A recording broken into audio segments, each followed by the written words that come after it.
Wholeness means to me being in a state of joy. Wholeness means feeling complete, owning my authentic gifts. Wholeness is really connected. Everything is connected to everything. Wholeness is where we have access to all parts of ourselves. When Shalene booked this week's guest, I was so thrilled. I cannot believe I haven't thought of this idea before. It was so enlightening to talk to Krista about the energy within our homes and how to care for it and the rituals to be really intentional with the energy of your home. And it was so eye-opening and mind-blowing to think of this gentle way of getting rid of clutter in our lives, both inside and out. So I hope you enjoy this conversation and make sure you rate and review wherever you listen. So Heart Ray's home was born out of this desire, really. I am in love with feng shui. I'm not a consultant, but I just love it for my own personal use in our home.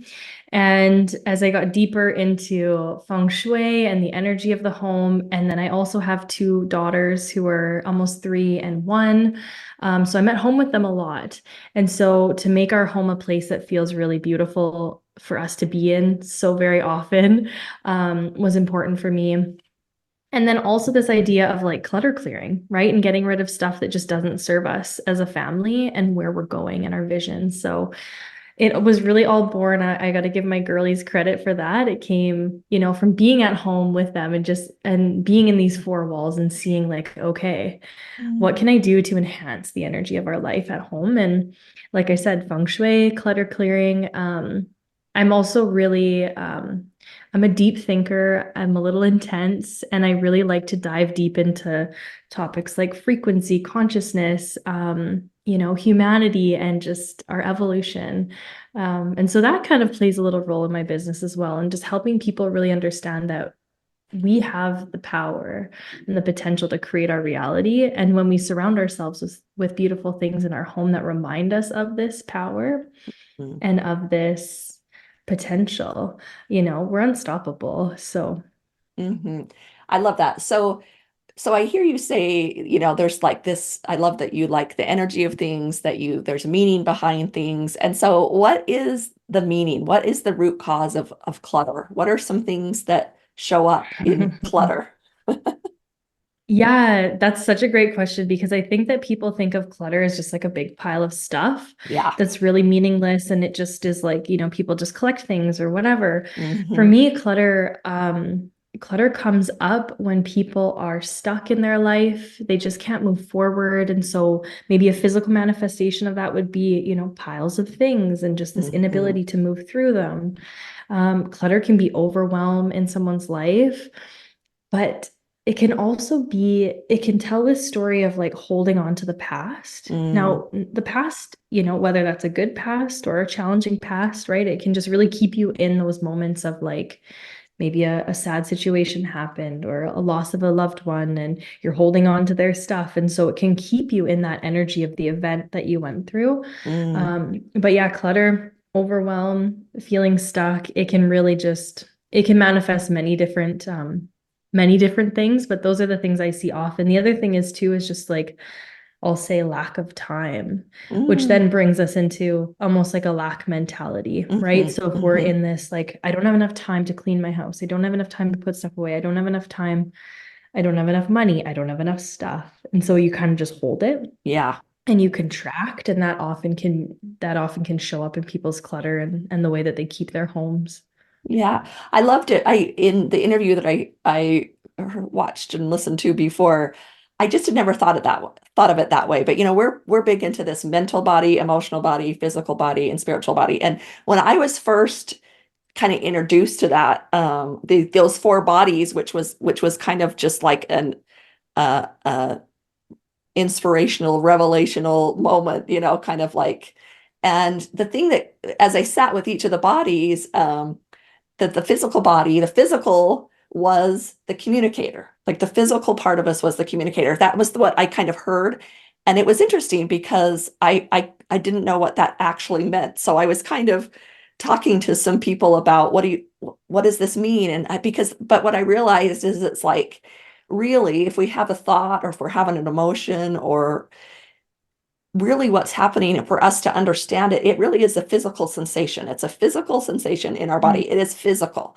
But I never thought about it until I listened to the interview with you about, because I'm always about, let's listen to what's going on inside, but I thought outside of us is physical too, and so it's so important, it's so powerful and empowering to look around at your space and there's a physical representation of something and figuring out what that is, you know what I mean? Because like you say, I can hear you saying it depends, it depends on whether to keep it. It depends on whether that pile is appropriate or not. You know what I mean? It's not just about the pile, right? Would you agree about? Yeah. Yeah.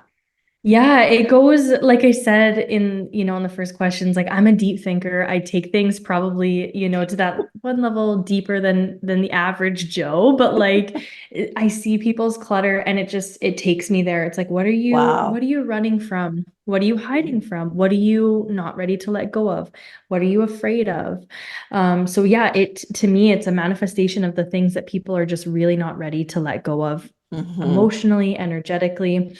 The other thing too, which I love the way that you put it, like in our physical body. And I also believe that, our emotions come out in our physical body. I've experienced it myself. And our environment is that physical essence, but also we live on planet Earth, which is this earthly, grounded, very physical, we're in the 3D, we're in the third dimension. And so with that, of course, our external is mirroring our internal and vice versa, right? So it is very, I would agree with that 100%. Yeah, that pile is a mirror. And it can be your tool. It can be your tool, right? Because that's the thing is, I think, as I was kind of chatting with my son about how we were going to record today, and I said, it's interesting because literally, if you could pick up something and just feel what's going on when you connect with this thing, there's a lot of information there. There's a lot there.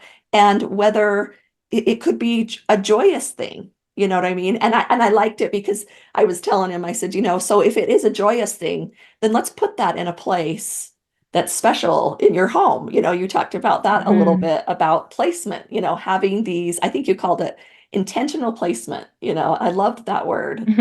Tell us a little bit about that part of decluttering or of going through your things.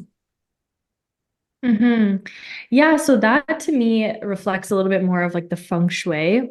So like I said, I'm not a consultant. I'm not, trained to consult people. I use it in my own home, but to me, the intentional placement of items in our home can connect us, it can ground us. Like we just said, it's a reflection. Our homes are often a reflection of what's happening internally. So if you can set an intention, like I'm sitting in our creative space now, and I've got this little altar over here with, a statue and a picture frame and an oracle card. And it's like, I remember the feeling that I had when I placed that there. And there was an intention behind it, right? I'm in this creative space. I want a waterfall of creativity, the abundance to flow. And so I made that connection and I made that intention. And then when I look at that, it brings me back into that mindset. So it can actually be like a visual cue to remind people of their intentions.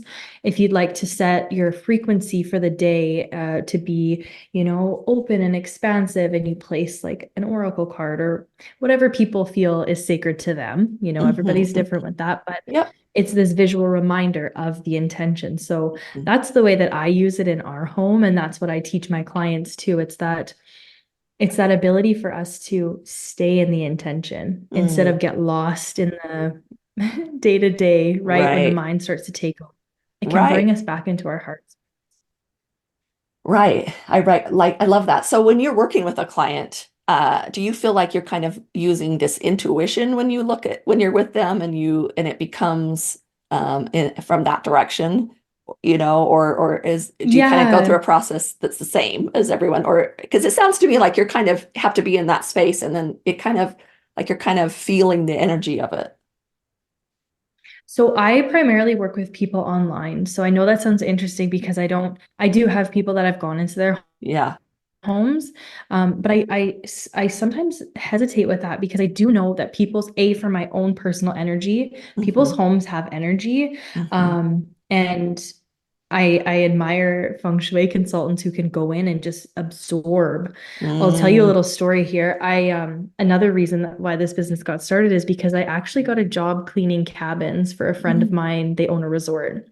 So I started going into these cabins, and I love cleaning, but I live with 2 children and a partner, and my house is never fully clean. So I was so grateful to be able to like leave our house, clean someone else's, and then walk away with it being beautifully clean and perfect, right? So anyway, so I'd be cleaning, and there would be days when I would come home from cleaning and I would be exhausted and I would be drained physically, but also like energetically. Like something happened in the cabin. I couldn't quite put my finger on it, but it was like this energy, maybe there was something that happened with the couple, or it was a big event, like someone got engaged, and I would feel it. And I would notice myself being very exhausted when I came home. So I quickly realized with that my boundaries, I need to work on that when I go into other people's spaces. So it has been something that I'm doing cautiously. But in regards to what I do offer my clients, is it's very much a vision-based and intention-based process. So I would take someone through, I've got a few different offerings, but like my 5-day offering, for example, is like 5 days. We go through each different step that I have. So it's not just about me going into people's homes and saying, get rid of your stuff. It's too much. It's my version of clutter. It's very much intentional. What is your vision for your life? Where are you feeling stuck in your life? And then the reflection of that in your home. So that it's a little bit deeper than, just clutter clearing people's homes. And so, yeah, I would take them through the process of that. And then by the end, they would have the ability to then go set up their space in a way that felt good in their heart center, but with the tools and with the grounded, intention and vision for their life, their career, whatever it is that they're working on. I love that. That sounds amazing. And you call yourself centered, which is funny. I have a modality that I'm trained in called heart-centered therapy, actually. So that was like a little pick in my ear. So how do you define that? What does that mean? That heart-centered, coming from a heart-centered space? Yeah, so funny. I'm really into astrology, and I've got a lot of energy in Leo. So Leo's rules over the heart. So I've always been a heart-centered, to my detriment. I follow my heart. I've gotten hurt. I've done some stupid things, but yeah, I've just always been very like heart wide open, heart on my sleeve. Even before I knew anything about my astrology chart, it was very much how I was. I've been in my family called the sensitive one. And it's because I do have just a really open heart. But heart center to me is leading your life with the heart center. So it's coming from, our logical mind where we have to figure every step out. And there needs to be, evidence in the form, evidence in the 3D world of like this manifestation is coming true, or this is the direction to move in. Of course, I was there when I was younger. It was very much like I needed the physical evidence. And as I started to open up my mind a little bit more and return back to my heart after maybe closing off for a little while of my life. But yeah, it's very much just it's leading life through the heart. It's listening and trusting your heart. I would even say your gut, but gut-centered doesn't sound as nice as heart-centered. But yeah, it's trusting your intuition, right? Which to me is my heart. That's always going to be my lighthouse and where I'm guided to. Yeah, that's great. Yeah. I totally get your Leo. I have a moon in Pisces, so we're coming up on, there's going to be a moon in Pisces, new moon coming up. So I'm preparing myself. Yeah, good. Myself, but yeah, very sensitive, very, very open, and very sensing, I would say. It's like, yeah, totally sensing. So I totally get that. So I wanted to ask you, like, just for people to kind of, because I think we don't think of clutter or of our home. I don't know if people think that as a reflection. I think we kind of just think that's just the way things are, whether, so I just kind of wanted to go through some of the of those four bodies, like what are some mental, what does the clutter say mentally? What are those thoughts that come up? What are those beliefs that show up Mhm. in the clutter that you would say? That's really interesting that you said that. I've listened to many podcasts in my research, I'll say, especially coming from a parenting perspective, where like clutter is very stimulating mentally. Just too Mhm. much stuff in general Yeah. is very stimulating for the mind.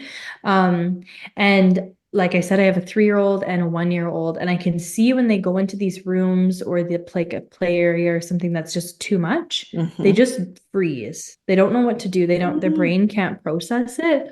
And children are sense beings. They have everything's very sensory, right? Yeah. Us adults, we can kind of disconnect a little bit from that. Mhm. But even for me, like I said, I'm sensitive and I'm very much aware of my surroundings. And when there's too much going on, it's Mhm. hard for me mentally to focus on the task at hand. I very Mhm. much want to be clear space so that I can Mhm. have a clear mind. So I would say in regards to the mental body, it's very much about it's just an overwhelm, in the mind. And people can get stuck in that loop of Mhm. constant overwhelm. Is it the stuff or the thoughts? Is it the stuff Yeah. or the thoughts? Yes. I think looking from that child perspective is so good because the fact of the matter is like you said, we've had to build up some resistance to that. And that resistance is taking up some of our capacity that we could put somewhere Yes, else. very much so. And so, if we could if we could think about that, about stimulation, I think that's amazing. So Mhm. that mental part, yeah, I loved that answer. That was great. What are some of the emotional things that come up for some of your clients? This is probably the biggest thing, to be honest with you. Like, Mhm. of course, the physical body, the physical space, we see it, but the Right. emotion is where the depth of the work comes in. Hmm. So I'll give you an example, myself. Like, I don't have clutter because I don't personally like clutter and I'm aware of what it's doing to my mind. But Hmm. when I just had my baby last January, of course, I had pregnancy clothes, like maternity clothes, and then I had bigger clothes that I was wearing when postpartum, and then it just got to a point where my closet was full of stuff that was I didn't like because I'm not pregnant. I don't need those big giant stretch pants, although they are comfortable, but I don't need them anymore. And like as breastfeeding slowed down, like things just it was time for things to get out of the closet. Hmm. I don't like my closet full of stuff where it overwhelms me. But then as I'm packing up my pregnancy stuff to put downstairs, if we ever have another baby, it was like, oh, okay, I'm like want to cry right now because what if this is the last time I wore these giant ugly sweatpants that I loved to wear while I was 9 months pregnant? It's just Hmm. like the Hmm. emotion flowed through me. And you just have to honor that, right? So Hmm. the closet is a tricky spot for people because we do have so much in that physical realm of like the weight, the body image, self-confidence, stuff like that. People can get really tripped up on their clothing and their outer appearance. Hmm. Again, with this Leo energy in me, it's very like, Right. look at me kind of thing, right? So honoring what shows up. And I think the thing when you are moving through getting rid of stuff or setting up a space, like really feel into how emotionally you respond to what's happening in your home. But when it comes to letting go of things, if there's a story behind it, like this is where people, I think, need to connect to their heart center and where they need to really stay in that heart center, get out of the mind, get out of like the grief and the shame and the story you may be telling yourself about stuff. Hmm. Another interesting example is say you're wanting to get rid of stuff, but you spent like a lot of money on it. Say it was like a really Hmm. expensive thing, or in your mind it was super expensive, and you are feeling guilty and ashamed you ever even spent that money, guilty you're just going to get rid of this thing that cost so much, it had so much value. The more we stay in that cycle, that mental, emotional cycle where we're like bullying ourselves for what we did, it really keeps us in that low vibration and that shameful, that guilty energy. So that's where we need to move in with an open heart and Hmm. come at it from a place of like gentleness and compassion. that was us a year ago, a month ago, 2 years ago, whatever. And now we know better. So we're going to do better and we can move forward. Right. So it's a little bit of a forgiveness that can show up. Like there's a lot to be talked about within the emotional body for sure. For sure. I know. I just, when listening to you and what you do, I just thought that's like a full session. I mean, I do sessions with people and I was like, literally, I mean, they pick up an item, especially if they're in a little bit more of a chaotic environment. I mean, you're going to immediately connect with something. You know, an emotion's going to show up, a thought's going to show up almost immediately. Like that's a quick way to get down to the root of what's going on in your life. I thought she's got this Totally. she's got this down. This is a genius way of working. I was like, Yeah. because you know, and referring to heart-centered therapy, I mean, what that modality teaches is that we go to this emotion and then we ask the heart, you know, we use that heart space, that heart memory. We ask it, when was the first time I felt this, you know, and we go through and we process some of those things that didn't get processed long ago, or that were picked up and created long ago, things that are causing unease in our life. So I think for people that don't know what's wrong, this would be such a great place to start. I mean, you would get answers so quickly. You might not have a memory, but you'll get it, a feeling. You'll get the gist of what's going on in your life a little bit. I think it's genius. Yeah. I think it's genius. That's awesome. Thank you. Yeah. So I know that you it's not like you would say that you would advise people to be a minimalist. You said, you know, I know you've said that before, but tell us a little bit about more and less, and let's go into that for a little bit, and what you've learned with your clients about having more or having less. Yeah, so I think I've lived in both of those lands, to be honest with you. Yeah, probably like my early 20s, I started going more into like the minimalist. I bought my first house. It was small. I lived with someone else, so then I had to deal with their dynamics. But before that, I had everything. I went to school for fashion, marketing, and management. So I very much had a wardrobe stuffed to the nines of like the coolest new clothing, many shoes, hundreds of shoes. You know, I just was like extreme about the outer appearance. I remember my college dorm had a poster like mosaic all over the wall, like top to bottom covered. I mean, if I saw that now, I think my heart would just like explode a little bit. But yeah, so I think I swung really to the, you know, a lot of stuff land for a lot of my life. And then it was when I started to notice that, like, you know, what I did have in my home, even though it was less, there was this intention behind it, or I really loved it. But it really wasn't until recently, until our second daughter came around. My partner, actually, because I'm self-employed, he took parental leave.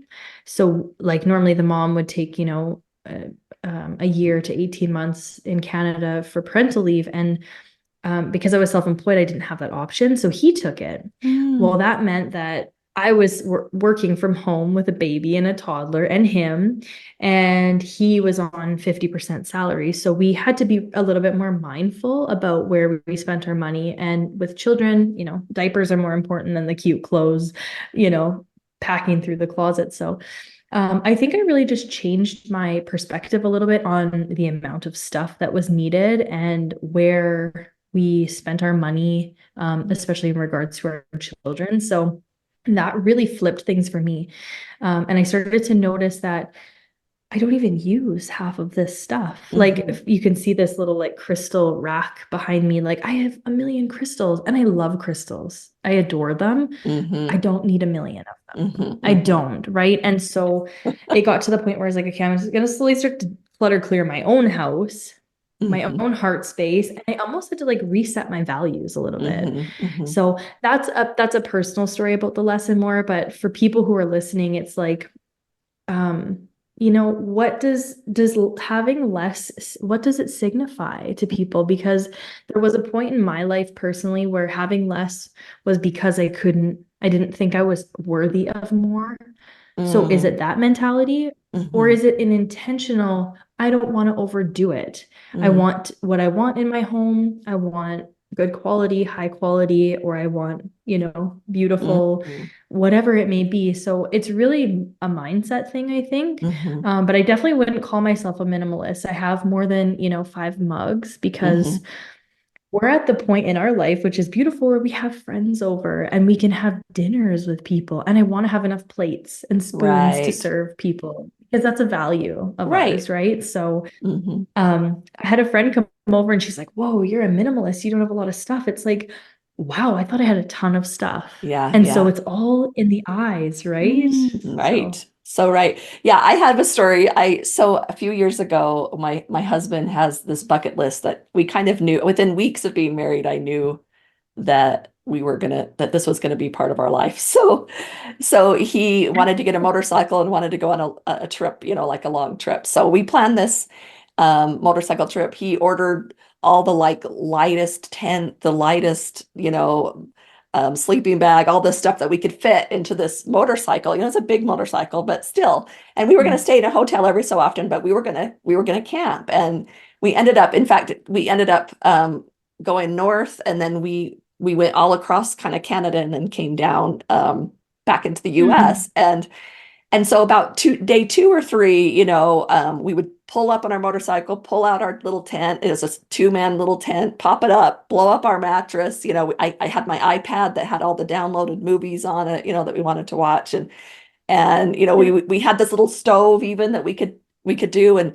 about the third night, we're putting up our tent, and I kind of look over, and there's this gigantic RV, which nothing against the RV, but they're the wife's in the back, like, helping them try and yeah. took them as much time to park the RV as it did for us to put up our tent and be done, right? Yeah. And I just said to my husband, I says, it's wild because we actually have everything that they have.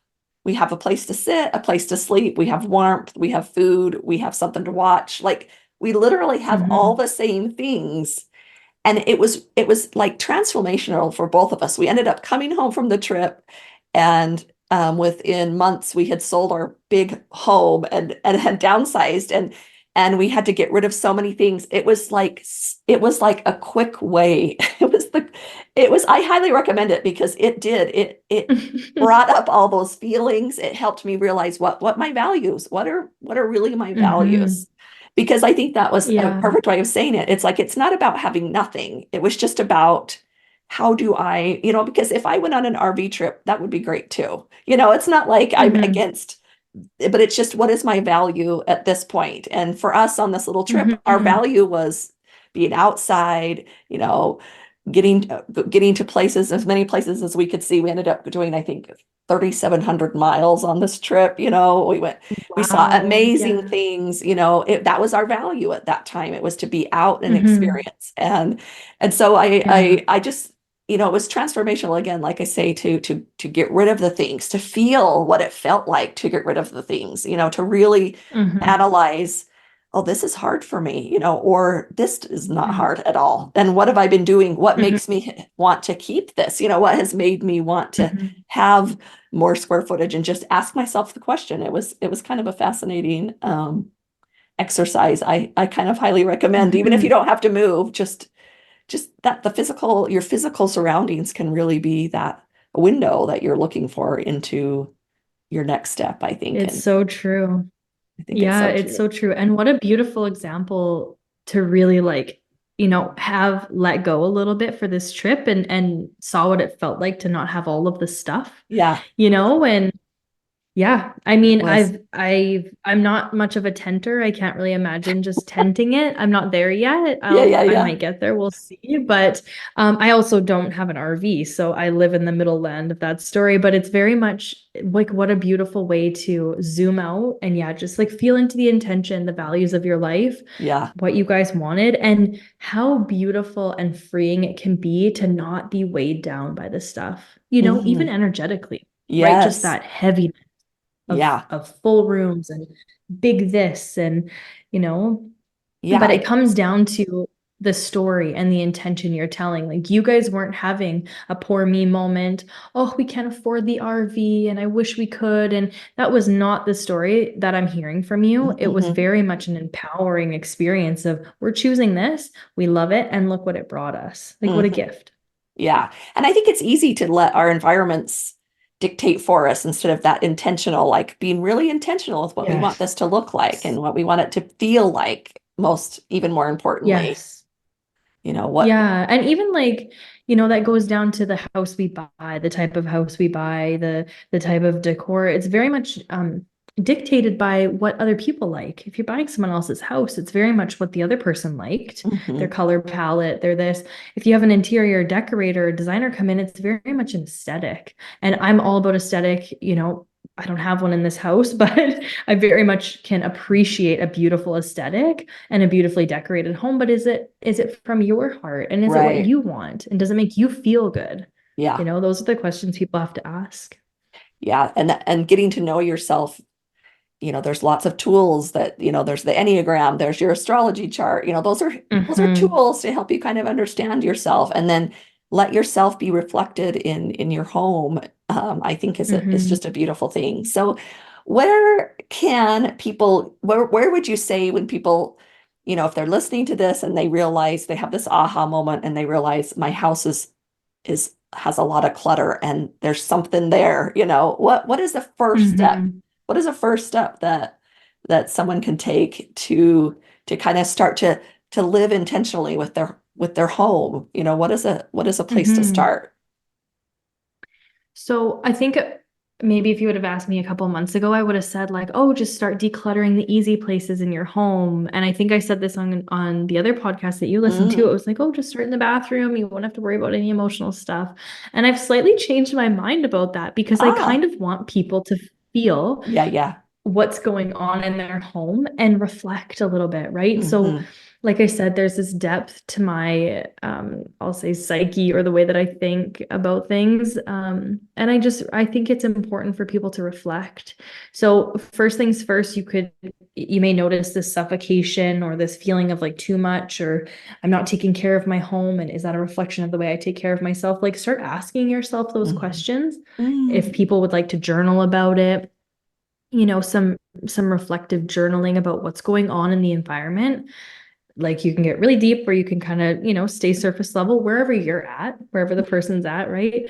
But yeah, very much just notice the energy and what's happening as you look into a particular room. Like, I've even said that to people. What do you feel when you walk into this room? Do you feel contracted? Do you feel open? Do you feel relaxed? So tune into that. That will also help a person, I think, lift their consciousness in a way to be able to connect it on to their emotions in that level, on that level. But yeah, the physical part of things is, once you establish the reflective part, and once you establish maybe what room you'd like to take on first, or I would set an intention. So I would, again, do a little bit of reflecting. And what do you want? So for example, I'm in our creative space. We don't call it our office. I've called it that for a little while. It's like, no, this is our creative space. This is where we do our work and our work, right, from our heart. So, what's the intention of the space? What's the vision that you're working towards, and what feels good in it already? So you can really tune into what's feeling good. You can start off on a positive note. And then what's not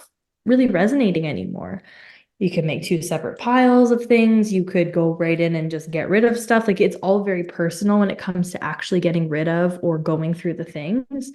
But yeah, I would set an intention and then just slowly start to work at it. I was speaking to my cousin over the weekend, and she was like, I'm noticing I really am procrastinating. She wants to get rid of some stuff. They want to downsize. And she's like, I'm noticing this like wall that I'm running into. And she said, one of the podcasts I was listening to recommended to just set a timer for 15 minutes and just go at it for 15 minutes and then let it go.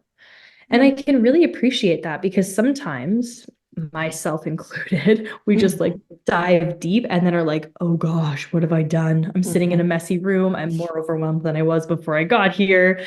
I'm wearing all my dress up clothes. This is weird, right? Like, it can get funny. So, just taking it taking it step by step. And again, it's just like being so intentional, connecting to the heart and listening in. Like, I have friends who they're like so overwhelmed with their house. They don't even want to open the door to let people in. And it's like, okay, what is going on here? And now I know, because I have that understanding a little bit deeper. It was like, oh, okay, there's some emotional stuff happening. And I just hold space. I'm not going to ever just say, let me come in there and clear your house up for you. Right. But yeah, what's your intention? What's your vision for your life? And how can your space help you? I don't think, like you said earlier, I don't think people really realize the impact our environment has.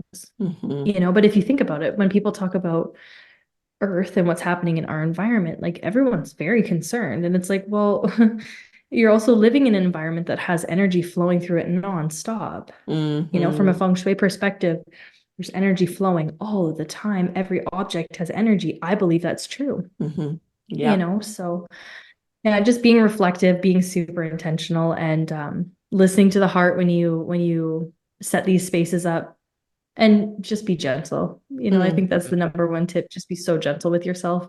It's okay if you're a procrastinator, maybe reflect on what's going on. If I had more time to chat with my cousin, we would have probably had a therapy session, because it's like, well, what's going on with that procrastination? Right. But here it is showing up for you, like it's like, Yes. so it's quick for you. And to continue on my story, so we have our house for sale, and my realtor brings in this woman that's going to help, get it ready, stage it, and kind of things, and using what needs to happen and all this stuff. And I had to leave. And so when I came home, there was just this pile in this one room that they're like, yeah, just get rid of all of this stuff. And it was just, I was overwhelmed by the emotions that showed up, because it was, I had to sit there and think about what I was feeling. And I worked through, I went through and I had a session about it, because it was, it was a little bit about, I felt like some of my decorating tastes were unacceptable. But it was all hitting me at an emotion, in one big emotion. It really was several emotions. But when I kind of broke down and really went into those feelings, they had a lot to teach me. They had a lot to tell me about how I could, better serve myself, where I was insecure about, where I needed outside influence or respect in order to feel okay. Like I learned so much from that. I guess it was a process of grief, maybe you would say. I feel like there's probably a lot of grief as you are getting rid of your things. Like at the end of the day, that there's some grief that's there. So yeah, and even the depth of like, someone else telling you, this isn't acceptable, or you got to get rid of this. I've never sold a home before, so I don't know that feeling. I think I would be actually really off put if someone came into our house right now. They'd be like, you guys have a lot of rocks. Like, it's weird, like, why are there rocks on your walls? Right. Like but that's, I think, the thing where people get a little bit lost in the connection and in the relationship between their home and their hearts, is that someone else is telling you what to put on your walls. I'll give you an example. My mom, I love her, but she was told, and she does like leopard print. Okay. She's like a leopard lady, and everybody just buys her leopard. And then this one day I was thinking to myself, a walk in her house is just like leopard. And it's like, do you even like it anymore? You're 60, almost 60 years old. Is this still you anymore? Just tell me, like, I really, and maybe I should just go ask her, but like, is this the story you've been told about who you are? Or is this your heart? And if leopard's your heart, I love it for you. That's great. Good on you. But is it the story that you want to keep telling yourself? And this can go, that's where that depth is, right? So are you living in a small home because someone told you you can't afford a better home? You're always just going to be there's not enough money for this, or you don't deserve, like I'm sorry, I'm going on a tangent here, but we bought, before we had children, this used couch. Okay. We were like young and just had an apartment. It didn't matter. It was a nice couch, but it was $500, and we had it for years, and we have pets, and then we had kids. And it was like, this couch just continuously got to be this weight in our living room that I literally would walk by and say, I hate this couch. I do not like this couch anymore. And it was like, why are we keeping this couch? I don't like it. You don't like it. It's falling apart. The cats have scratched it. It's like a reflection of how we feel about our situation. Like, we have enough money to go buy a new couch. We are okay to buy a new couch. And it honestly, we bought this new couch, we bought chairs, we set up our living room. We sit in that living room every day. And it's so beautiful. In feng shui, it's our career and our wisdom and knowledge area. So I've got this like flow in my career. I've got this connection to my higher self and my wisdom and knowledge within. And it just feels like that shift in my mentality about the fact that we can afford a couch. We deserve a beautiful piece of furniture, and it just like things just change. So I know it can feel really surface level, and it can feel really maybe even like materialistic or consumeristic to get in those loops. And I definitely don't recommend that as our go-to. But it's what is the story that you're telling yourself about your stuff? And how can you step into the story of abundance and that you are worthy of being in a beautiful space? It doesn't have to be designer if that's not your style. Right. But it can be beautiful, and it can invite that warmth. I think Oprah has a quote. She says, "Your home should rise up to greet you." I think, and I think if that feels Beautiful. uncomfortable, if that feels like you're undeserving of that, and like you say, even if, it's not a matter of how much you can afford, it's a matter of your interpretation of that. It's a matter of, it's a matter of your intention with that more than anything. And the good news is, we can't make you make a lot of money, but man, we can help you, and you could help someone look at a belief and create something that feels empowering, to feel empowering, that they can be in their space and it can, rise up to meet them. I just think that's not impossible. Beautiful. That's not impossible. So, okay. So we talked about where someone can start. What about, I was thinking, what can someone do to level up? What's a level up thing that they can do? Let's say that, maybe it's an action to take or whatever. I don't know. You can answer however you think, but where, let's say we've done that first step, what does the level up look like? So I would say the first level up on the physical, tangible level is to be consistent in actually keeping your house the way that you want it to. So I've got some tips for that, because that is probably the most important thing. Like, I mean, I'll raise my hand for this one. We've all been here. You declutter your home, you get it everything looking good, and then you just start piling stuff up again because it's just your habit, right? So again, it goes into the depth of like, why do you have this habit of not putting stuff back? Let's retrain the brain a little bit here for that. But I would say get consistent in having places in your home that everything belongs. Like, we have a little, electronics basket and everything goes back there. And then it creates habits for you to keep your home the way that you want it. But yeah, I love this question. This is an awesome question. I would say to level up as well is you can start integrating, I'll say home cleaning or home clearing rituals into your life. So this is my fun take on, a combination of feng shui, a combination of, I'm a parent and I have to clean my house and I've got little ones running around. It's a nice little combo of like energetics and practicality. So I'll let you know, we, every week on our cleaning rhythm board, we have a home blessing. So I used to call it our feng shui reset, and I would just follow someone else's that they did, and it just wasn't quite hitting my heart space in the right way. It was someone else's, it wasn't mine. So I took a few weeks off, and I noticed there was some shifts in our home. There was some energy that was argumentative, and our daughter was particularly, a toddler. And I thought, okay, we got to get back to these house blessings or home blessings. And that's what one of my friends had called it. I was like, what a beautiful thing. So our home blessing that's done on Mondays is I shake out our front door mat. Like, we have a big sliding glass door and it leads right into our kitchen. So it's quite, an impactful entrance into our home. I shook out the doormat. I sweep up the whole kitchen right by the front door. I clean the windows because they're big picture windows. And while I'm doing these seemingly meaningless tasks, I'm adding meaning to them by, I'm sweeping away last week's energy. Wow. I'm welcoming in as I'm wiping the windows. I'm welcoming in clear vision for this week or clear intention for this week. So you can do little things like that are very, you need to vacuum or you need to sweep or and just make them intentional. So it can be your own. Those are the things that I like to do. I also use like smoke, so I'll like cleanse through our home. When things are particularly heavy in our home, which again, because I didn't do our little house blessing for a little while, it was feeling quite heavy. I actually, and this is from Amanda Gibby Peters, she has Simple Shui, Feng Shui.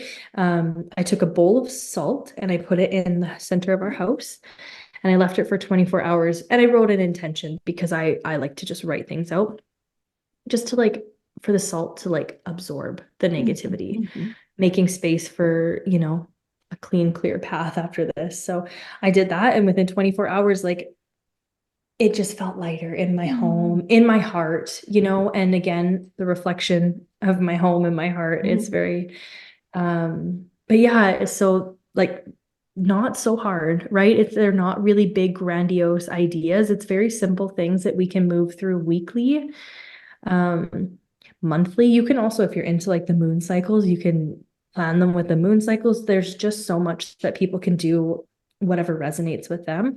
But I would say just be intentional with the way that you upkeep your house. So, even sweeping, like we have a funny little song that we sing because our daughters are young and they love music and everything's just more fun when it's a song, right? So we're just sweeping and I'm singing the sweep this away song and just like really truly intending to sweep away the old and welcome in the new. I loved that. I think that is so amazing. I love it. And that's the thing is like the simplest, nobody likes to clean, but when you add that intention, it just changes everything. That is beautiful. I just love it. I just love it. Well, I love it. So, we're talking about the idea of wholeness, and we always like to get everybody's opinion on their understanding or what comes to mind, or how would you define this idea of wholeness? I love that question. So I had a little bit of time to reflect on it. And the first thing that came to my mind was my training in yoga. So I'm a yoga instructor as well. And when I first started learning about yoga and as I got deeper into my teacher training, it was very much like yoga means union. So it's the union between whatever, right? Your mind and your body, your breath and your body. So I immediately thought about yoga and this ability for us to connect the different energy bodies, right?